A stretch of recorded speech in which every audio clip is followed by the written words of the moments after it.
अस्सलाम वालेकुम, मैं हूं शकील अनवर कमाल और आज एक बहुत ही अहम मौजू पर हम बात करने जा रहे हैं। जैसा कि आप सब जानते हैं कि पाकिस्तान के हालात में इस वक्त जो सबसे अहम मसला है वो है पाकिस्तान की मईशत का। जी, पाकिस्तान के इक़्तिसादी हालात इस वक्त लम्हे फ़िक्रिया हैं और इस वक्त सबसे ज़्यादा इम्पॉर्टेंट पाकिस्तान की मईशत की दुरुस्तगी है। आज की गुफ्तगू में मैं पाकिस्तान की मईशत के हवाले से वर्ल्ड बैंक की जो ताज़ा तरीन रिपोर्ट आई है उसके तनाजुर में हम बात करेंगे और उसका तज्ज़िया भी करेंगे। वर्ल्ड बैंक ने पाकिस्तान की माशी हालत की दुरुस्तगी के लिए चंद अहम इक़दामात की तरफ निशानदही की है और कहा है कि उस पर ज़रूर अमल करना चाहिए ताकि इकॉनमी ट्रैक पर आ सके। लेकिन उससे पहले वर्ल्ड बैंक ने एक बड़ी अलार्मिंग और तशवीशनाक सूरत हाल से आगाह किया है और वो है पाकिस्तान में गुर्बत बढ़ रही है। जी, पिछले साल के मुकाबले में इस साल पाकिस्तान में 39.4% लोग खते गुर्बत से नीचे चले गए हैं। जी, पॉवर्टी लाइन से नीचे 39.4% मजीद लोग चले गए हैं और अब पाकिस्तान में इन नंबर टर्म्स तकरीबन 1.25 करोड़ मजीद लोग खते गुर्बत से नीचे चले गए हैं और पाकिस्तान की 24-25 करोड़ की आबादी में से 9.5 करोड़ लोग खते गुर्बत से नीचे आ चुके हैं, पॉवर्टी लाइन से नीचे आ चुके हैं, विच इज़ वेरी अलार्मिंग। गुर्बत बढ़ती है तो ये भूख और अफलास पैदा कर सकती है। बेरोज़गारी की वजह से गुर्बत में इजाफा हुआ है, कम आमदनी की वजह से गुर्बत में इजाफा हुआ है, महंगाई की वजह से गुर्बत में इजाफा हुआ है और सबसे अहम बात यह है कि इसके नतीजे में मुल्क के अंदर लॉ एंड ऑर्डर की सिचुएशन क्रिएट हो सकती है, क्योंकि जब गरीब के पास रोटी नहीं होगी तो वो छीनने पे मजबूर ना हो जाए। इसकी वजह से अमवात बढ़ सकती हैं और भूख और इफलास में इजाफा हो सकता है। वर्ल्ड बैंक ने गुर्बत के खात्मे के लिए इस बात पर जोर दिया है कि पाकिस्तान में टैक्स टू जीडीपी रेशियो को मजीद 5% इंक्रीज किया जाए। पाकिस्तान में टैक्स टू जीडीपी रेशियो 10.2% पर है और ये 22% तक जाने की पाकिस्तान की मईशत के अंदर सलाहियत है। पाकिस्तान के लिए वर्ल्ड बैंक ये सजेस्ट कर रहा है कि इस टैक्स टू जीडीपी रेशियो को इजाफा किया जाए। अब टैक्स टू जीडीपी रेशियो को कैसे इजाफा किया जाए?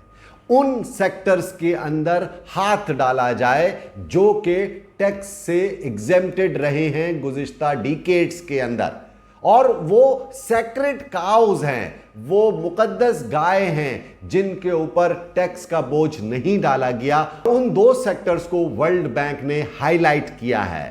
पहला है agriculture sector and number 2 is real estate sector.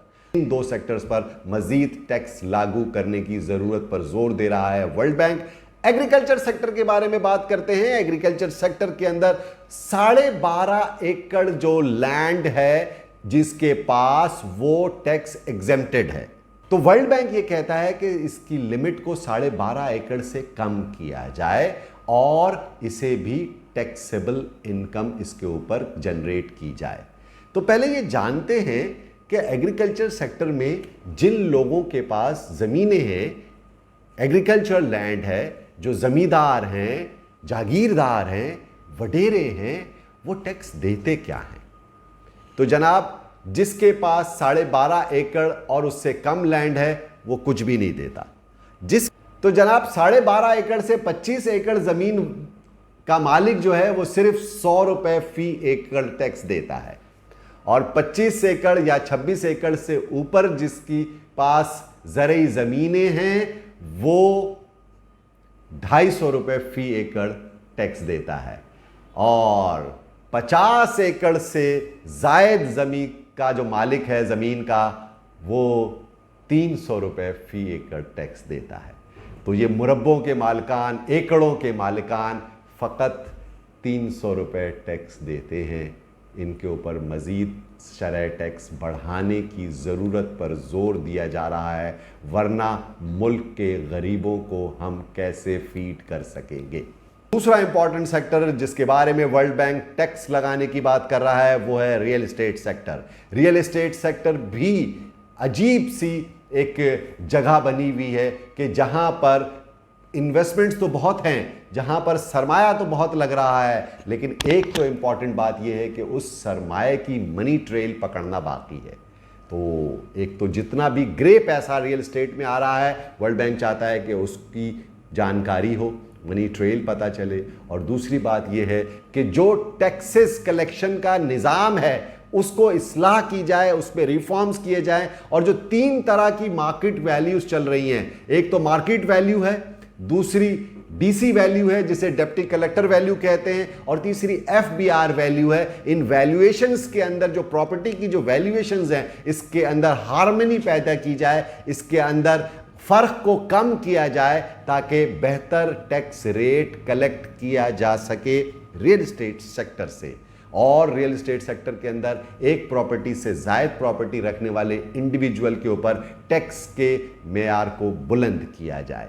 ये बहुत इंपॉर्टेंट बातें हैं जो कि वर्ल्ड बैंक ने अपनी 2023 की रिपोर्ट में हमें आगाह किया है इन खदशात से। और पाकिस्तान की माशी हालत के बारे में बहुत तशवीश का इजहार किया गया है, ख़ास तौर पर जिस तरह से गुर्बत में इजाफा हो रहा है। इसके अलावा वर्ल्ड बैंक ये कहता है कि हुकूमतें, पाकिस्तान की जितनी भी माजी की हुकूमतें हैं या मौजूदा हुकूमत है या आइंदा आने वाली हुकूमत है, कोई भी वो अपने अखराजात को कम करने को तैयार नहीं है। तो हुकूमतों को उन्होंने मशवरा दिया है कि अपने नॉन प्रोडक्टिव, अपने अनप्रोडक्टिव एक्सपेंडिचर्स को कट करें और उसको मिनिमम लेवल के ऊपर लेकर के आएं ताकि आवाम को रिलीफ दिया जा सके। Pakistan has the rich potential, Pakistan के पास बहुत बड़ी तादाद में यूथ रहती है, यंग लोग रहते हैं, जफाकश लोग रहते हैं। पाकिस्तान में अल्लाह ने बहुत सारी नेमतों से नवाजा है, पाकिस्तान को चारों मौसम दिए हैं, दरिया, पहाड़, फल, अनाज बेहतरीन दिया है। पाकिस्तान के अंदर टर्न अराउंड सिचुएशन आ सकती है, पाकिस्तान की मईशत में बेहतरी आ सकती है अगर हम मुसावात के साथ और सिंसेरिटी के साथ मुल्क के अंदर निज़ाम को दुरुस्त करने की कोशिश करें, जिसकी वर्ल्ड बैंक ने आपकी निशानदेही भी की है। तो पाकिस्तान को दरपेश माशी चैलेंजेस और इकोनॉमिक चैलेंजेस के बारे में वर्ल्ड बैंक ने जो बातें बताई उससे मैंने आपको आगाह किया और उसका छोटा सा एक तज्जिया भी पेश किया। मेरी वीडियो को आप देखते हैं, पसंद करते हैं, इसे प्लीज़ शेयर कीजिएगा ताकि लोगों को भी अवेयर किया जा सके। और आप सबका बहुत बहुत शुक्रिया।